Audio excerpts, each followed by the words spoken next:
Hey guys, TC here again with another tank review for you.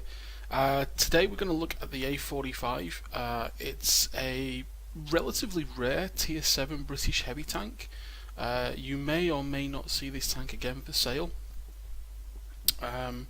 So as usual, we'll have a look through the crew, we'll have a look through the stats, my setup, which a lot of you should know now from the heavy tank crew and equip video that we did a while back.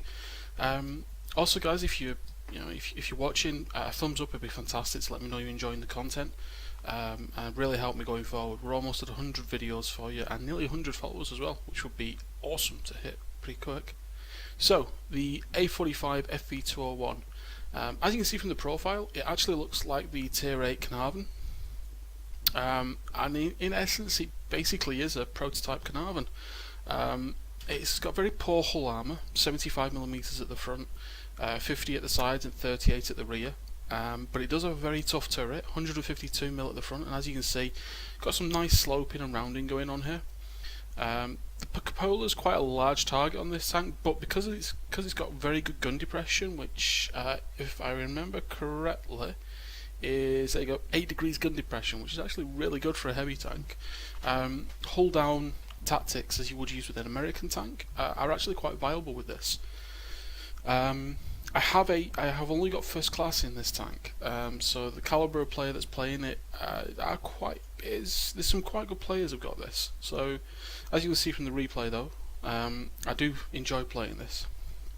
The crew is actually from my Black Prince, which is the other British Tier 7 heavy tank that you can get in the game. But the difference between the A45 and the Black Prince is night and day. This is pretty quick, pretty mobile for a British heavy tank at this tier. We're used to like the Churchill, the Tog, they're slow, they're cumbersome, they're very unmaneuverable, they're very difficult to engage with. The A45 is none of those. It's nice, it's quick, it's really fun to play. The gun, as you can see here, is the QQF 17 pounder. A really good rate of fire, 3.5 second reload. It really does chuck the damage out this. However, you do have to contend with 171 pen and, well, lackluster, shall we say, 150 average damage. It makes up for it in its rate of fire. If you compare it to, say, the T29, that's pretty much everyone's staple Tier 7 tank. The T29 takes 9.4 seconds to reload and has about 320 average damage roughly per shot. This takes 3.5 seconds to reload, so you can get 3 shells off, but it does an average of 150, so it actually has a higher damage output in the same time as the American tank. Its pen of 170 is okay for Tier 7, it's workable, but you do have to think about this as a medium tank. I know that sounds really contrived because it's a heavy tank, but the gun works best when it's got soft flanks to deal with.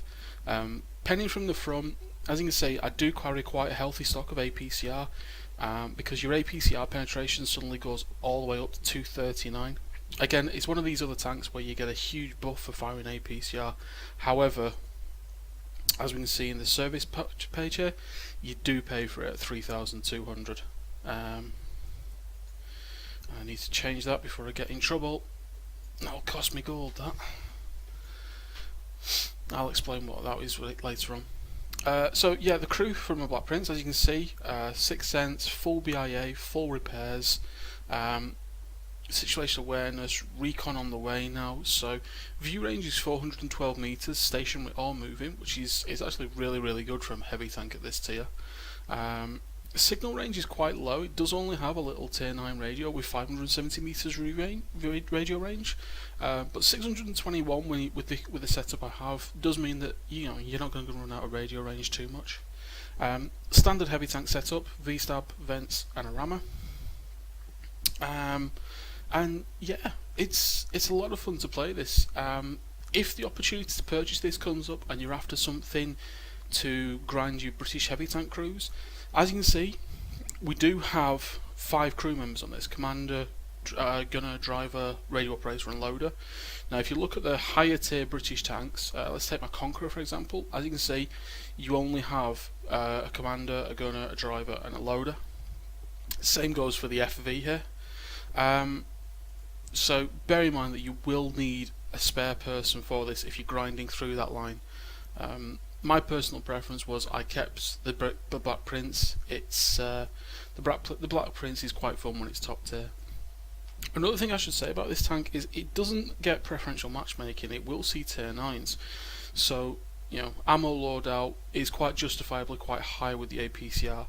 I probably carry too much HE in this tank, and I will need to rectify that for you. So you know, I'll decide how I want to balance that. I may drop that down to 5 and add a little bit more APCR. 171 pen versus tier 9s is painful at best, especially if you come across a VKB. The VKB is a very tough nut to crack for this tank, but it is possible to deal with it. You just have to pick your shots very carefully. The replay coming up is a first class replay. We are top tier as well, so you know, let's have a look at the replay and we can make our own judgments. And I don't think there's much else I can say about this tank. It doesn't come up for sale very often, but when it does, it's a nice little addition to any garage. I think it's a lot of fun. A lot of people will disagree. So let's go to the replay. Okay guys, here we go. As you can see, we are on Sacred Valley. Let's speed up the replay. So we're top tier. We do have a fellow Black Prince there, so as you can see the contrast between the Black Prince and the A45. So we'll wait for this to get kicking off. Again, the bug's still in the replay, I'm afraid, guys. Some of the chat messages do come up twice. So as you can see, we're off and running much quicker than the Black Prince there. One of the benefits of this tank, it will get up to its top speed. It's only 31 kph, which isn't particularly quick, but as you can see it gets up and goes really nicely. We're going to head towards the heavy tank corner up here initially. So for company we've got the Black Prince, the A45 and the T150. The only exception is we appear to be missing our KV1 and KV1Ss as the heavy tanks coming this way, but it's not a problem. As you can see, 3.5 second reload. Yeah, we should do okay up here. The terrain suits the tank. You're able to use the terrain, get quite hull down. We will take quite a bit of damage though, because looking at the opposition there, pretty much anything can penetrate us on the team. Even the little M5A1 Stuart can shoot us in the back and penetrate comfortably. The enemy Type 64 there, misjudging and crashing. Now what you see me do here is I'm going to head up to this location here, and I'm going to look to use the turret over the edge of this hill. Gives me a kind of hold down position. So as you can see around the corner there, we've got our first engagements, which is the KV85 platoon of the opposition. The ARL there, in his haste to get away from the shots, we accidentally block him. A bit of auto aim tracks the tank. Pop forward. And here we go. This is where this tank really excels.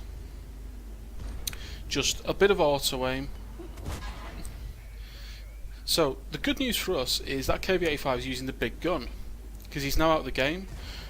In the time it takes him to reload, we can pretty much dismantle his friend there. So this little Lux is trying to work with us here on the corner. We look behind us and there's a Tiger 1. So as you can see, we are driving backwards, trying to angle as a reverse there. Not the best idea, because irrespective, this guy's going to go through me like butter.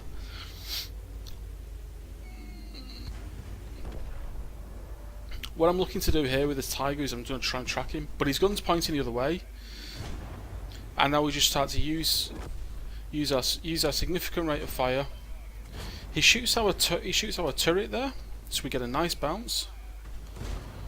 He misses us completely, and from here on we can simply just take another hit if we need to, but he's firing HE, he does no damage to us.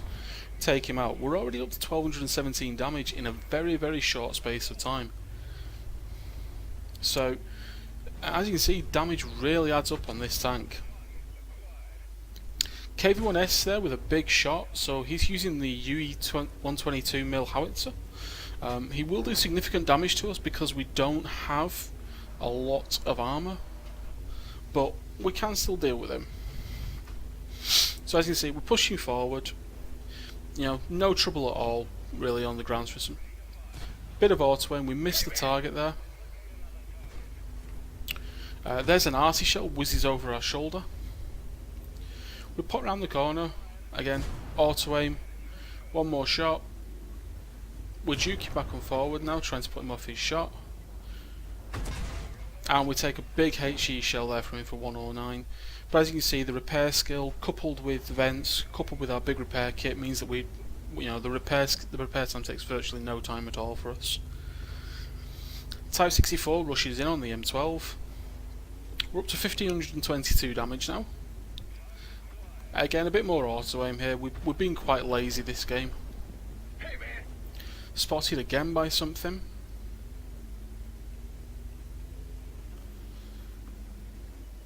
Crashing over the ridge, looking for that. The TcFreer is now on his way back, so we're going to swing around.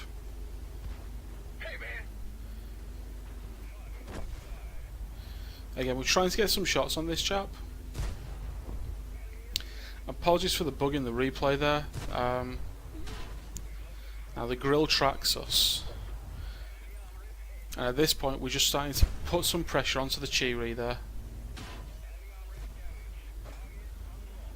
Now we take a big hit from the M4. Now the M4 probably didn't expect us to reload as quick as we did do, as the grill again tracking us. I used the repair kit there because he does take our gun out and I want to get in this fight as quick as possible. The TcFreer has a 3-shot autoloader and a 10-second reload. However, once he's on reload, we're able to just butter straight through him. 2,537 damage with just the griller left, 4.2k of WN8 there, with a 1946 efficiency rating. Now the griller, I think he's on the hill, so someone's click scope on the hill.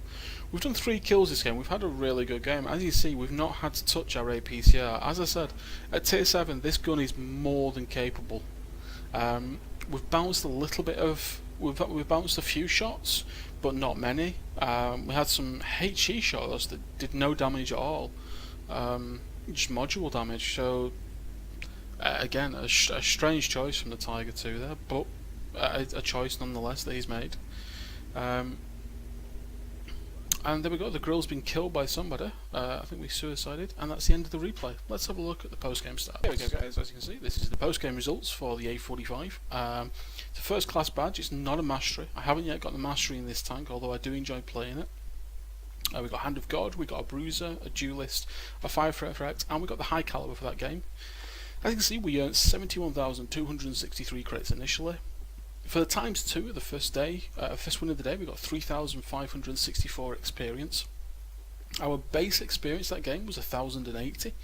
As you can see, we're top of the team there, comfortably 1,000 more damage done than the Jagdpanzer 4 here, who also had a really good game for a little tier 6 in this game. We also comfortably more than the TcFreer, a little bit. He should have done more that game. The TcFreer at tier 7 when it's top tier with that 3-shot autoloader should be a lot more effective, I think. In our detail report, as you can see, we fired 26, of which 29 hit, 19 penetrated. You don't really shoot from range with this gun. As you saw before, it's a .39 accuracy, so it's not the pinpoint accurate British gun that you're expecting. So you do need to bear that in mind. After expenses, and because we burnt our large repair kit to put the gun back in action, we did still make quite a healthy profit of 40,852. It's not the hundreds of thousands of credits you'll see elsewhere. You know, I don't make no bones about it. As you all know, I'm just a normal player, just enjoying it and sharing my experiences with yourselves. The A45 there netted us. We don't actually have the results for the WN8, I'm afraid. But as you saw in game, it was about 4.2k or so. So it's it's a nice tank, it's a lot of fun. If it does come up for offer and it's not in a daft big bundle, it's actually really worth having in your garage. They're quite rare, I think there's something like 8,000 or so on the server. So if you do see them in game, you are quite fortunate. Again, as we said before, I've shown you how to take them out. I've also shown you how you can work with them. In my opinion, yours may differ of me, but obviously that's where I think we're at. So yeah, if you've liked the replay, obviously thumbs up. If you're new, subscribe. I also Twitch live stream. I haven't live streamed for quite a while, I'm afraid. I've had a lot of things on, and I've been trying to get good footage for you for YouTube as well. And sometimes, as we all know, the World of Tanks game does like to troll you. At the minute, I'm on a pretty poor losing streak, and it's proving difficult to keep your head up, as they say. But we're getting there. Things are looking up. So there you go. That's my view on the A45. If you like it, brilliant. Really appreciate that, and hopefully we'll see you soon. Bye, guys.